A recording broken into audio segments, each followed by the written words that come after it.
ନମସ୍କାର। ଓମ୍ ନମୋ ଭଗବତେ ବାସୁଦେବାୟ। ଆଜିର ଏହି ଆଧ୍ୟାତ୍ମିକ ଆଲୋଚନାକୁ ସମସ୍ତଙ୍କୁ ସ୍ୱାଗତ। ଆଜି ଆମେ ଏକ ଏମିତି ବିଷୟ ଉପରେ କଥା ହେବା ଯାହା ଆମ ସମସ୍ତଙ୍କ ସହ କେବେ ନା କେବେ ଘଟିଛି।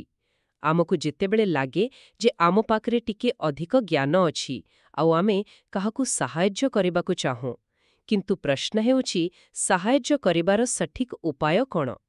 କେତେବେଳେ ଆମ ଉପଦେଶ ଓଲଟା କ୍ଷତି କରିଦିଏ। ଏଇଟା ଏକ ବହୁତ ବଡ଼ ଦ୍ୱନ୍ଦ୍ୱ। ଆମ ଉଦ୍ଦେଶ୍ୟ ତ ଭଲ ଥାଏ, କିନ୍ତୁ ଆମ ଉପାୟଟା ଯଦି ଭୁଲ ହୋଇଗଲା ତାହେଲେ ଫଳ ପୁରା ଓଲଟା ହୋଇଯାଏ ଆଉ ସମ୍ପର୍କରେ ଦୂରତା ଆସିଯାଏ। ଆଉ ଏହି ଜଟିଳ ସମସ୍ୟାର ସମାଧାନ ଆଶ୍ଚର୍ଯ୍ୟର କଥା ହଜାର ହଜାର ବର୍ଷ ତଳୁ ଶ୍ରୀମଦ୍ ଭଗବଦ୍ ଗୀତାରେ ଦିଆଯାଇଛି। ଆଜି ଆମେ ଗୀତାର ତୃତୀୟ ଅଧ୍ୟାୟ କର୍ମଯୋଗର 26ତମ ଶ୍ଲୋକ ଉପରେ ଏକ ଗଭୀର ଆଲୋଚନା କରିବା। ଏହାର ପ୍ରକୃତ ମର୍ମ ବୁଝିବା ପାଇଁ ଆମ ସହ ଶେଷ ପର୍ଯ୍ୟନ୍ତ ରହିବାକୁ ଅନୁରୋଧ। ଆଉ ହଁ, ଏହିଭଳି ଜ୍ଞାନପୂର୍ଣ୍ଣ ଆଲୋଚନା ଭଲ ଲାଗୁଥିଲେ ଆମ ଚ୍ୟାନେଲକୁ ସବସ୍କ୍ରାଇବ୍ କରିବାକୁ ଭୁଲିବେ ନାହିଁ। ଚାଲନ୍ତୁ ଆରମ୍ଭ କରିବା। ପ୍ରଥମେ ସେ ଶକ୍ତିଶାଳୀ ଶ୍ଲୋକଟି କ'ଣ ଆମକୁ ଶୁଣାନ୍ତୁ। ନିଶ୍ଚୟ। ଶ୍ଲୋକଟି ହେଉଛି ନ ବୁଦ୍ଧିଭେଦମ୍ ଜନୟେତ୍ ଅଜ୍ଞାନାଂ କର୍ମସଙ୍ଗିନାଂ ଯୋଷୟେତ୍ ସର୍ବକର୍ମାଣି ବିଦ୍ୱାନ୍ ଯୁକ୍ତଃ ସମାଚରନ୍। 26। ଧନ୍ୟବାଦ। ଏହାର ସରଳ ଅର୍ଥ କ'ଣ ହେବ? ଏହାର ସରଳ ଅର୍ଥ ହେଲା ଜଣେ ଜ୍ଞାନୀ ବ୍ୟକ୍ତି କେବେ ବି ସେହି ଲୋକମାନଙ୍କ ମନରେ ଭ୍ରମ ସୃଷ୍ଟି କରିବା ଉଚିତ ନୁହେଁ ଯେଉଁମାନେ କର୍ମଫଳ ସହିତ ବହୁତ ଜଡ଼ିତ, ବରଂ ସେ ନିଜେ ସବୁ କାମ ଠିକ୍ରେ କରି ସେମାନଙ୍କୁ ଉତ୍ସାହିତ କରିବା ଦରକାର। ଓକେ, ତବେ ମୋଟାମୋଟି କଥା ହେଲା, ଯିଏ କମ୍ ଜାଣେ ତାକୁ ଦ୍ୱନ୍ଦ୍ୱରେ ପକାଅନି। କିନ୍ତୁ ଏଇଟା ଟିକେ ଅଧିକ ସରଳ ଶୁଭୁନି କି?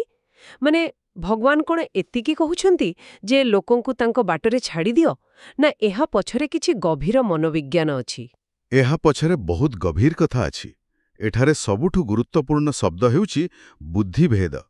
ଏହାର ଅର୍ଥ କେବଳ ଦ୍ୱନ୍ଦ୍ୱ ନୁହେଁ, ଏହାର ଅର୍ଥ ହେଉଛି କାହାର ବିଶ୍ୱାସର ମୂଳଦୁଆକୁ ଦୋହଲାଇ ଦେବା।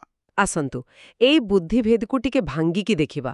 ଶବ୍ଦଟା ଶୁଣିବାକୁ ବହୁତ ଗମ୍ଭୀର। କେଉଁ ପ୍ରକାରର ଦ୍ୱନ୍ଦ୍ୱ କଥା କୁହାଯାଉଛି? ଖାଲି ଭୁଲ ଉପଦେଶ ଦେବା କଥା କି?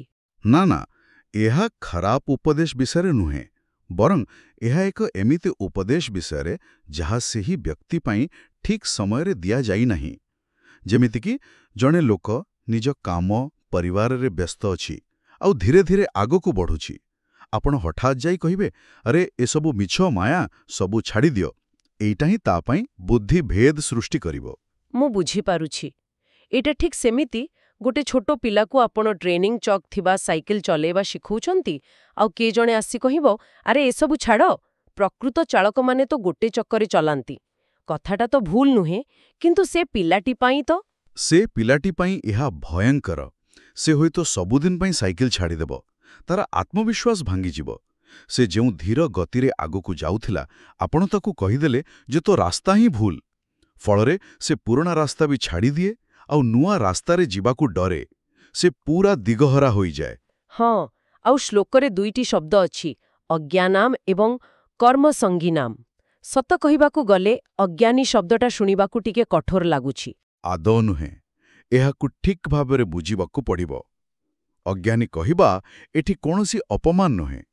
ଏହା କେବଳ ଏକ ଅବସ୍ଥା, ଯେମିତି ଜଣେ ପ୍ରଥମ ଶ୍ରେଣୀର ଛାତ୍ର ଆଉ ଜଣେ PhD ଛାତ୍ର।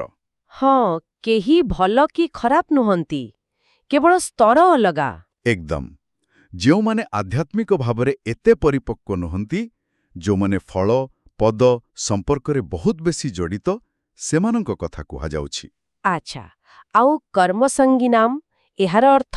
କର୍ମସଙ୍ଗିନାମ୍ ଯେଉଁମାନେ କର୍ମର ଫଳ ସହିତ ଗଭୀର ଭାବରେ ବାନ୍ଧି ହୋଇ ରହିଛନ୍ତି। ଆଉ ଏଇଟା ମଣିଷର ଏକ ସ୍ୱାଭାବିକ ପ୍ରବୃତ୍ତି, ନୁହେଁ କି? ଆମେ କାମ କଲେ ଫଳ ତ ଆଶା କରିବା। ଅପେକ୍ଷା କରନ୍ତୁ, ତାମାନେ କଠିନ ପରିଶ୍ରମ ପରେ ପ୍ରମୋଶନ ଚାହିଁବା, କିମ୍ବା ପିଲାଙ୍କ ପାଇଁ ଏତେ କଲା ପରେ ସେମାନେ ଭଲ କରନ୍ତୁ ଭାବିବା। ଏହା ହିଁ ଆସକ୍ତି। ଆଉ ଭଗବାନ କହୁଛନ୍ତି ଏହା ହିଁ ଆମ ଦୁଃଖର କାରଣ। ହଁ, ଏହା ହିଁ ମୂଳ କଥା। ସେହି ଫଳ ସହିତ ଯେଉଁ ଗଭୀର ଆସକ୍ତି, ସେଇଟା ହିଁ ଆମ ମନରେ ଚିନ୍ତା, ଭୟ, ଈର୍ଷ୍ୟା ଏସବୁ ଜିନିଷ ସୃଷ୍ଟି କରେ। ଯଦି ଫଳ ଆମ ଇଚ୍ଛା ଅନୁସାରେ ନ ମିଳିଲା, ଆମେ ଦୁଃଖୀ ହଉ। ତେଣୁ କୃଷ୍ଣ କହୁଛନ୍ତି, ଯିଏ ଏହି ମାନସିକତାରେ ବୁଡ଼ି ରହିଛି, ତାକୁ ସିଧା ଯାଇ କହିବା ଯେ ଫଳର ଆଶା ଛାଡ଼ିଦିଅ। ତାହା ଠିକ୍ ନୁହେଁ। ତାହା ଏକ ମନୋବୈଜ୍ଞାନିକ ଭୁଲ। ଠିକ୍ ଯେମିତି ପହରା ନ ଜାଣିଥିବା ଲୋକକୁ ସମୁଦ୍ରକୁ ଠେଳିଦେବା। ଠିକ୍ ଅଛି। ତେବେ ଜଣେ ଜ୍ଞାନୀ ବ୍ୟକ୍ତି କ'ଣ କରିବେ? ସେ କ'ଣ ଚୁପ୍ ରହିବେ?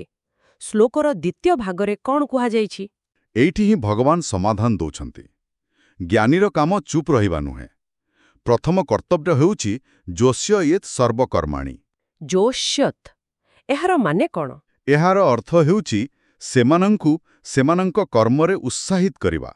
ସେମାନେ ଯାହା କରୁଛନ୍ତି ତାହାକୁ ଆହୁରି ଭଲ ଭାବରେ ନିଷ୍ଠାର ସହ କରିବାକୁ ପ୍ରେରଣା ଦେବା। ଏଇଟା ତ ବଡ଼ ଆଶ୍ଚର୍ଯ୍ୟଜନକ କଥା। ତା ମାନେ ଯଦି କେହି ଟଙ୍କା ପଛରେ ଗୋଡ଼ାଉଛି, ତାକୁ କହିବା ଯେ ଆହୁରି ଭଲ ଭାବରେ ଟଙ୍କା କମାଉ। କିନ୍ତୁ ଗୋଟେ ସୂକ୍ଷ୍ମ ପରିବର୍ତ୍ତନ ସହିତ ତାଙ୍କୁ କୁହାଯିବ, ତୁମେ ତୁମର କାମକୁ ପୂଜା ଭଳି କର। ଯେତେବେଳେ ଜଣେ ନିଜ କର୍ମକୁ ପୁରା ନିଷ୍ଠାର ସହ କରେ, ତାର ମନ ଧୀରେ ଧୀରେ ଶୁଦ୍ଧ ହୁଏ। କର୍ମ ଭିତରେ ହିଁ ତାର ଚିତ୍ତଶୁଦ୍ଧି ହୁଏ, ଆଉ ସେ ଧୀରେ ଧୀରେ ଫଳର ଆସକ୍ତିରୁ ବାହାରିବାକୁ ଲାଗେ। ଆଚ୍ଛା, ଏହା ହିଁ କର୍ମଯୋଗ। ଆଉ ଦ୍ୱିତୀୟ କର୍ତ୍ତବ୍ୟ, ବିଦ୍ୱାନ୍ ଯୁକ୍ତ ସମାଚରନ୍। ଟେଲ୍ ମି, ଶୋ ମି। ଏକଦମ। ସେ ନିଜ ଜୀବନରେ ଦେଖାନ୍ତି ଯେ କିପରି ଫଳର ଚିନ୍ତା ନ କରି ଆନନ୍ଦରେ କାମ କରାଯାଏ। ତାଙ୍କର ସେହି ଶାନ୍ତ ସନ୍ତୁଳିତ ଜୀବନ ହିଁ ଅନ୍ୟମାନଙ୍କ ପାଇଁ ସବୁଠାରୁ ବଡ଼ ପ୍ରେରଣା ହୋଇଯାଏ। ଠିକ୍ କଥା। ଦୁନିଆ ଉପଦେଶରେ ନୁହେଁ, ଉଦାହରଣରେ ବଦଳେ। କିନ୍ତୁ ମୋ ମନରେ ଗୋଟେ ପ୍ରଶ୍ନ, ଏହି ଉପାୟ ଟିକେ ଧୀର ଲାଗୁନି କି? ଆଜିର ଦୁନିଆରେ ଗୋଟେ କମ୍ପାନୀର ନେତା ପାଖରେ ଏତେ ସମୟ କାହିଁ? ବେଳେବେଳେ ତ କଠୋର ନିଷ୍ପତ୍ତି ନେବାକୁ ପଡ଼େ। ତାହା କ'ଣ ଭୁଲ? ବହୁତ ଭଲ ପ୍ରଶ୍ନ। ଆମକୁ ବୁଝିବାକୁ ହେବ, ଭଗବାନ ଏଠି ବ୍ୟକ୍ତିଗତ ସ୍ଥାୟୀ ବିକାଶ କଥା କହୁଛନ୍ତି। ଜଣେ ନେତା ହୁଏତ କଠୋର ନିଷ୍ପତ୍ତି ନେଇ କମ୍ପାନୀକୁ ତୁରନ୍ତ ଲାଭ ଦେଇପାରନ୍ତି, କିନ୍ତୁ ସେ କର୍ମଚାରୀମାନଙ୍କର ମନୋବଳ ଭାଙ୍ଗି ଦେଇପାରନ୍ତି। ଗୀତାର ମାର୍ଗ ହେଉଛି ଏଭଲ୍ୟୁସନ୍, ରେଭଲ୍ୟୁସନ୍ ନୁହେଁ। ଠିକ୍। ଚାଲନ୍ତୁ ଏହାକୁ ଆମ ଦୈନନ୍ଦିନ ଜୀବନରେ ପ୍ରୟୋଗ କରି ଦେଖିବା। ପ୍ରଥମେ ଅଫିସ୍ କଥା। ମୁଁ ଜଣେ ମ୍ୟାନେଜର, ଆଉ ଗୋଟେ ନୂଆ ସଫ୍ଟୱେର୍ ଆସୁଛି। ମୋ ଟିମ୍ ପୁରୁଣା ସିଷ୍ଟମରେ ଅଭ୍ୟସ୍ତ। ସାଧାରଣତଃ ମ୍ୟାନେଜରମାନେ ଘୋଷଣା କରିଦିଅନ୍ତି, ଏବେ ଏମିତି ହିଁ ହେବ। ଏହା ତ ବୁଦ୍ଧିଭେଦ। ଜଣେ ଗୀତା ପ୍ରେରିତ ମ୍ୟାନେଜର କ'ଣ କରିବେ? ଜଣେ ବୁଦ୍ଧିମାନ ମ୍ୟାନେଜର ଯୋଶେତ୍ ନୀତିକୁ ଆପଣାଇବେ। ସେ କହିବେ, ତୁମମାନଙ୍କର ପୁରୁଣା ଦକ୍ଷତା ହିଁ ଏହି ନୂଆ ସିଷ୍ଟମ ଶିଖିବାର ମୂଳଦୁଆ ହେବ। ତାପରେ ସେ ସମାଚରଣ ନୀତି ଆପଣାଇବେ। ମାନେ ସେ ନିଜେ ପ୍ରଥମେ ସେହି ସଫ୍ଟୱେର୍କୁ ଶିଖିବେ, ଆଉ ତାର ସୁବିଧାକୁ ନିଜ କାମରେ ଦେଖାଇବେ, କେବଳ ପାୱାର ପଏଣ୍ଟରେ ନୁହେଁ। ବାଃ, ଏହା ତ ପାରିବାରିକ ସମ୍ପର୍କ ପାଇଁ ଗୋଟେ ବରଦାନ ଭଳି। ଯେମିତି ବାପା ମା ଚାହାନ୍ତି ପିଲା ପାଠ ପଢ଼ୁ, କିନ୍ତୁ ପିଲା ଭିଡିଓ ଗେମ୍ ଖେଳୁଛି।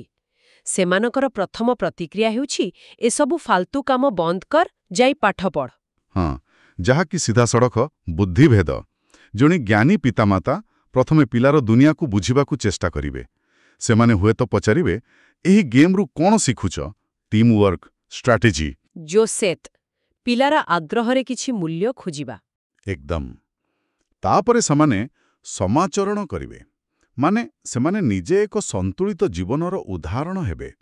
ଯଦି ବାପା ମା ନିଜେ ସବୁବେଳେ ଫୋନରେ ବ୍ୟସ୍ତ, ତେବେ ଉପଦେଶର କୌଣସି ମୂଲ୍ୟ ନାହିଁ।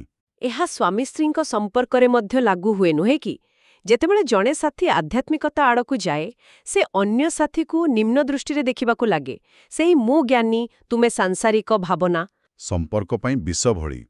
ଏହି ଶ୍ଲୋକଟି ଆଧ୍ୟାତ୍ମିକ ଅହଙ୍କାର ପାଇଁ ଏକ ସିଧାସଳଖ ଔଷଧ। ତେବେ ଏହି ସବୁ ପଛରେ ଥିବା ମୂଳ ମନୋବୈଜ୍ଞାନିକ ସିଦ୍ଧାନ୍ତଟି କ'ଣ?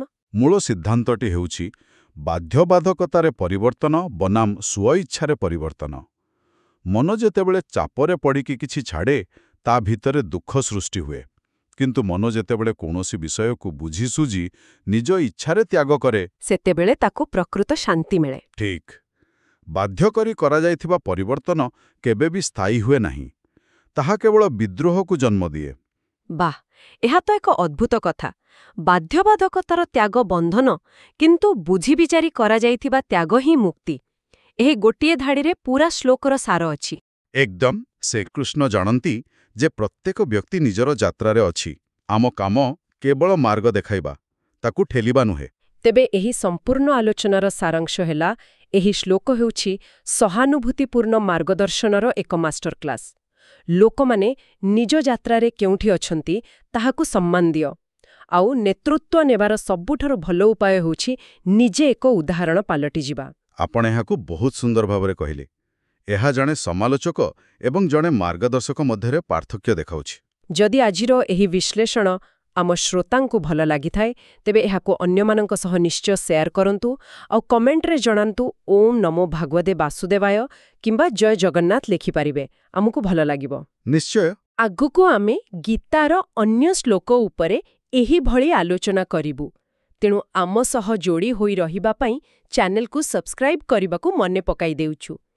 शेषरे एक छोट चिंतनीय प्रश्न सह आपणकु छाड़ी जाउछि। प्रश्नटी हेला, जदि ज्ञानर प्रकृत परिचय निजर आचरण, तेबे आमे आमर दैनंदिन कर्मरे केउ छोट परिवर्तनटी आनी पारिबा जहा अन्यमानंक पई एक प्रेरणार उदाहरण सृष्टि करिब। एहा उपरे निश्चय चिंता करिबे। एक उत्तम प्रश्न। जय श्री कृष्ण। जय श्री कृष्ण।